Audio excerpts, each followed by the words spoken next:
Assalamualaikum warahmatullahi wabarakatuh. Perkenalkan nama saya Cassius Raji Desawan dengan NIM 1020121441. Di sini saya akan menjelaskan nomor salah satu. Seperti ditanyakan yaitu sebuah pabrik menerima lot bahan baku sebanyak 15.000 unit.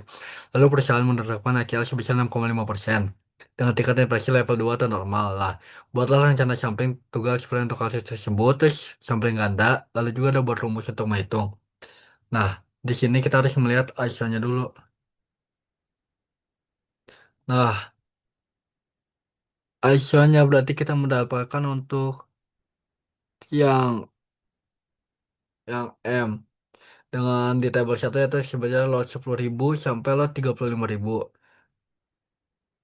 Nah, untuk level 2-nya, sampel N-nya kita mendapatkan 315 dengan AKL 6,5 berarti AC-nya 21 dan R-nya 22. Lalu, jadi rencana sampai tunggalnya adalah ukuran lot 15.000. Sampelnya ada 315 unit dan alat shipment nomornya 21, lalu RN-nya atau registration number itu 22. Nah, jika ditemukan cacat 01 berarti lo diterima. Apabila jika ditemukan cacat 22 atau lebih, itu lo tidak diterima.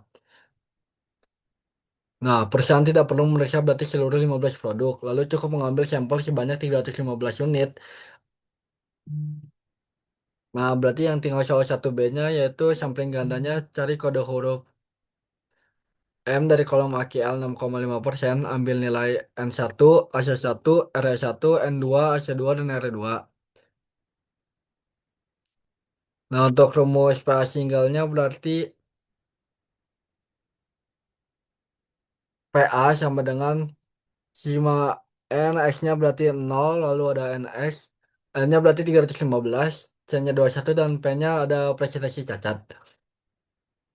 Nah, untuk rumus PA double-nya ada PA ditambah PA1 ditambah PA2 dengan pal peluang langsung diterima ada sampel pertama, lalu PAL 2 peluang diterima pada pemeriksaan sampel kedua. Nah, lalu kita lanjut ke nomor soal nomor 2. Nah, di sini kita akan melihat kurva OC. Rencana sampling kita memiliki kurva OC yang unik. Melalui perubahan probabilitas penerimaan disebut daya diskriminasi pada kurva OC.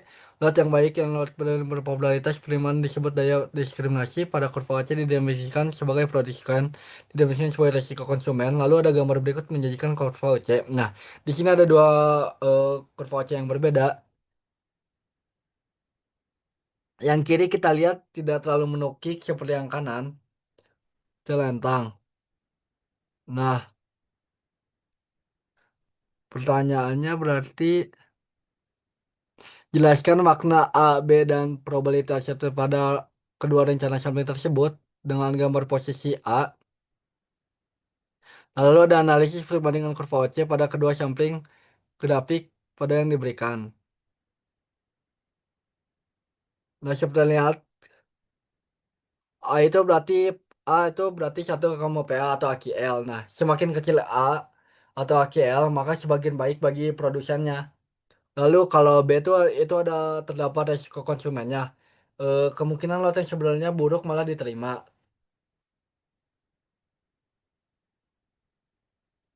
Nah, berarti kalau semakin kecil B, maka semakin baik bagi konsumen. Seperti kebalikannya, kalau A itu lebih baiknya ke produsen, kalau B itu lebih baiknya ke konsumen. Nah, terus yang terakhir ada probability rencana sampling kabar posisian. Nah, probability of Bayesian adalah peluang suatu yang telah diterima dengan tingkat cacat tertentu. Nah, jika PA mendekati satu itu jika kualitasnya baik. Kalau jika kualitas buruknya tuh PA mendekati nol. Nah, terus kita di sini disuruh membandingkan kurva OC.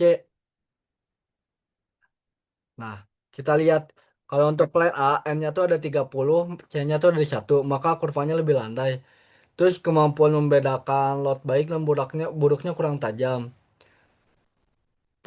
Kalau di data alfanya itu dapatnya 0,0361, lalu untuk betanya dapatnya di 0,5535. Nah, berarti kalau gitu tuh resiko konsumen sangat besar karena lot buruknya masih sering diterima. Jadi kalau yang A tuh lebih baik, baiknya enaknya ke produsen tapi nggak enaknya ke konsumen. Nah, sedangkan yang plan B tuh kita lihat N-nya ada di 80, C-nya di 1.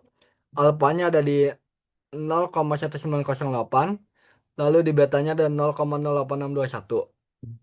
Nah, berarti kalau gini, resiko konsumennya, resiko konsumen kecil karena lot buruknya berarti jarang bakal diterima. Nah, namun resiko produsen lebih besar dibanding plan A-nya itu sendiri. Jadi kalau untuk kurva B, itu tuh lebih enak kepada konsumennya. Karena kurvanya tuh landai, terus mereka tuh sering nolak lot yang jelek. Tapi nggak enaknya ke produsennya karena banyak produksi mereka yang tidak lolos. Nah, kesimpulannya berarti seperti yang saya bilang, berarti kalau untuk plan A menguntungkan produsen, plan B menguntungkan konsumen. Oke. Lalu kita hitung yang soal nomor 3. Sebuah perusahaan sedang mengevaluasi rencana sampling tunggal lot berukuran 2.500 unit. Nah, dalam rencana samplingnya, perusahaan ini menentukan ukuran sampel sebanyak 100 unit dengan kriteria penerimaan 2. Diasumsikan lot yang ditolak akan dilakukan retake buying inspection 100% sebelum dikirimkan ke konsumen. Nah, rata-rata proses pemasok saat ini adalah 5% yang cacat. Lalu ada serta diketahui risiko produsen 20% dan risiko konsumennya ada di 5% dengan biaya infeksi sebesar 200 per unit. Nah, biaya kerugian jika komponen cacat lolos ke konsumen adalah 5.000 per unit. Pertanyaannya, pada kondisi proses saat ini, berapa persen rata-rata produk cacat yang masih tersisa di dalam lot adalah proses infeksi dalam tindakan perbaikan selesai dilakukan? Nah, berarti kalau untuk A itu berarti kita pakai Ayoki. Dengan rumus berarti Ayoki sama dengan PA dikurang N besar dikurang N kecil, lalu tutup kurung P sama dengan dibagi N besar itu sendiri. Nah, lot yang ditolak diperiksa 1000% sehingga cacat dihilangkan. Yang masih membawa cacat hanya lot yang diterima. Semakin kecil PA, maka semakin AOK-nya baik. Nah, untuk B itu berarti ada rata-rata jumlah pemeriksaan menggunakan rumus ATI.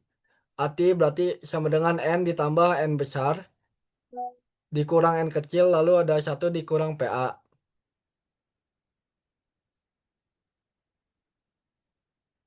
Nah, untuk total biayanya berarti ATI dikali 200 karena 200 kan biaya investasi itu sendiri makanya dikali dengan 200. Nah, terus kita harus membandingkan tiga skenario. Yang pertama ada tanpa tanpa infeksi, lalu ada acceptance sampling, lalu ada infeksi 100%. Nah, untuk tanpa infeksi itu biaya infeksinya berarti kita dapat di nol, semua produknya cacat lolos, risiko konsumennya paling besar. Sedangkan acceptance sampling, biaya infeksinya sedang, terus produk cacatnya berkurang, lalu perlindungan konsumennya cukup baik.